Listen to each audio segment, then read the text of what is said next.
Kukuha po ng tubig si Spider-Man. Hindi tol, kailangan din sa ibabaw para lumabas yung tubig. Hindi pa alam ni Spider-Man. Ay hindi yan yun. Ay meron nga. Ito sa mas mataba.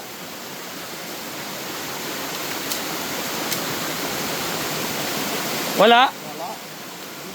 Ito. Itong mataba. Hindi po, yung ginagamit ko na yun, sabon. Ganon, di ba yan yun? Yan ba yung shampoo? Yan po yung shampoo ng mga katutubo. Pakita natin tol. Kuha ka ng konti dito. Yan po yung shampoo nila nung araw. Saka pinakasabon nyo, no? Pampaligo. Yan yung sabon ng mga kapatid natin katutubo dati na pampaligo.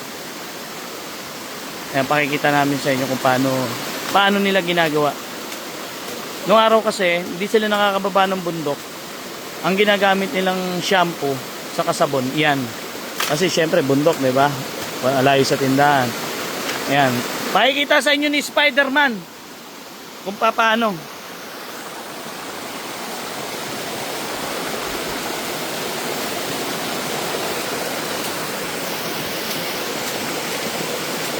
Ayun tol, may ano.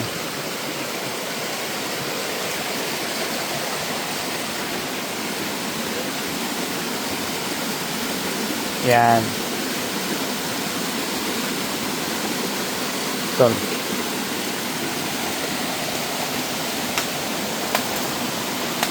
Yan yung shampoo ng mga kapatid nating katutubo. Noong araw kasi, hindi sila nakakababa sa bundok eh.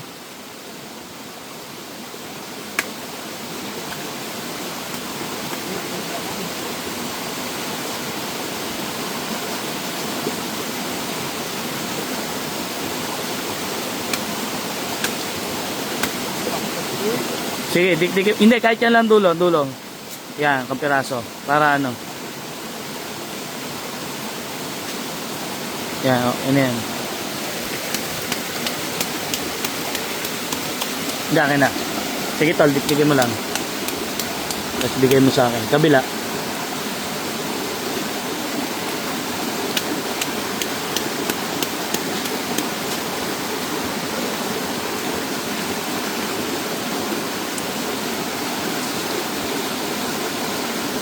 Yeah, makukuha nyo na yung madulas na pang shampoo. Ayun.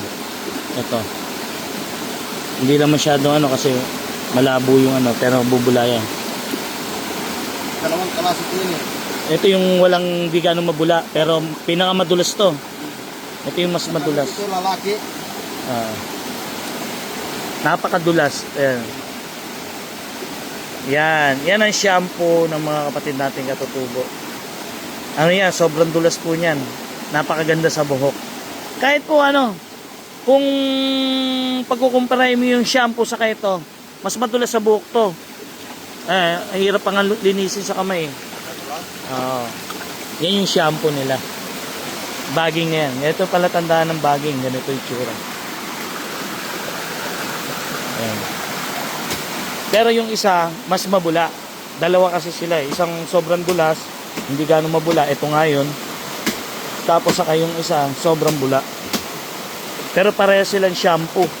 At ginagawa na rin lang pansabon. Nakakalinis naman.